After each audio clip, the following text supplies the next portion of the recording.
all for being here.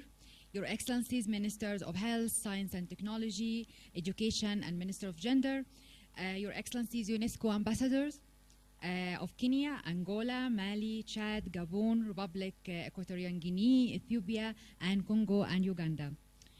Fellow researchers from across Africa, distinguished guests, ladies and gentlemen.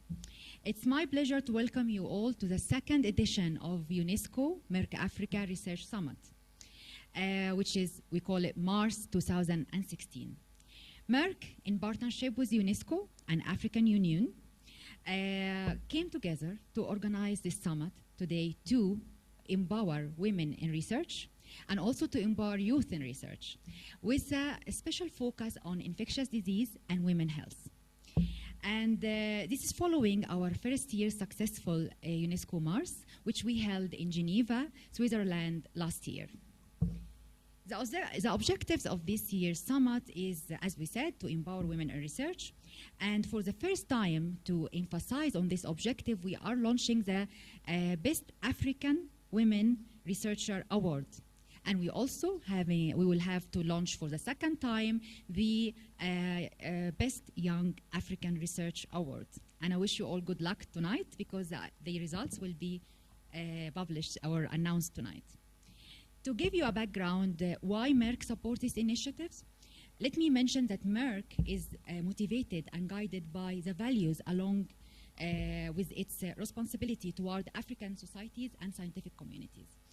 And this is why the link we established with UNESCO to implement UNESCO Mars initiative with the aim to empower research in general and build research capacity in Africa, which is, we believe, is a very critical for achieving the Millennium Development Goals. As you see, the current reviews show that the lack of science and technology and innovation capacity has hindered the attainment of the Millennium Development Goals. That's why it really underlines the critical role of research. That's why we are here.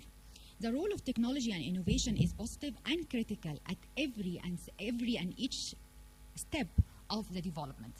And of course, the greater emphasis has been put from all the governments on research and the role of technology and science in implementing the Sustainable Development Goals, especially Goal 3, which is aimed to ensuring healthy lives and promoting well-being at all ages. And of course, to do that, it's only through supporting research and development of vaccines and medicines. That's why the dimension of scientific research is very required to implement this goal. So there are two key, of course, areas, which is capacity which is needed to conduct such high-quality research in Africa, and also the mechanism and the translation, mechanism and policies and environment to translate this research to health solutions to benefit all of us, and we can have, the benefit on the having the vision of healthy Africa. As you all know, the summit theme this year, we said infectious diseases and women's health. And we have informed that infectious diseases is very related to women. Why we selected this topic specifically? Because unfortunately, as you know, infectious diseases affect women at a higher risk, women at higher risk for infectious disease, and it affects them more aggressively than men.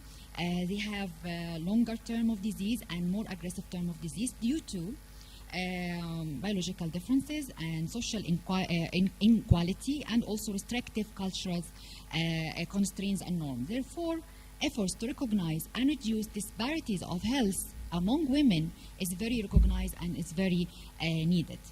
That's why we have created this initiative to empower women in research to improve women's health.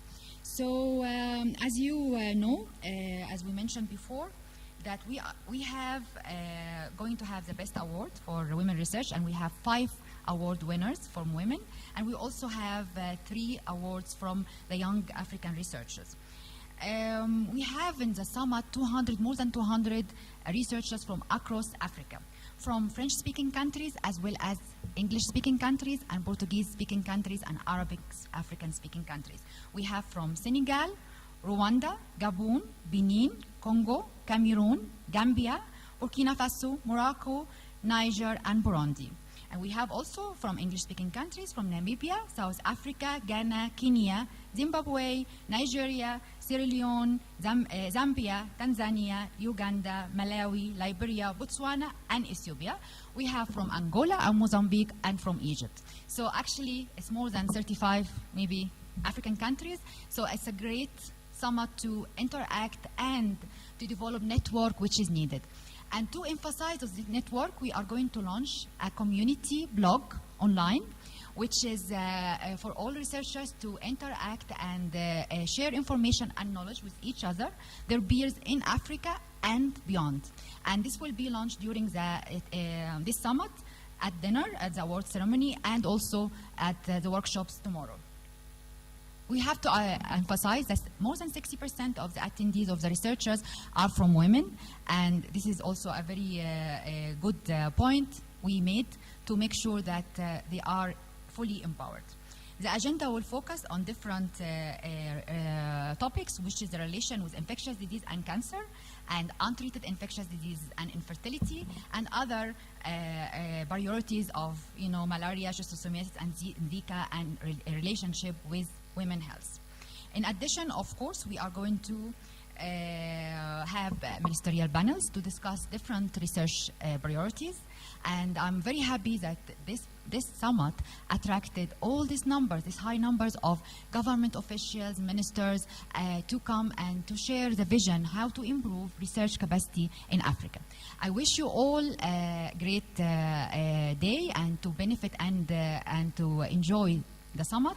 And I would like at the end to send my regards and my gratitude to UNESCO, because without them it will never happen.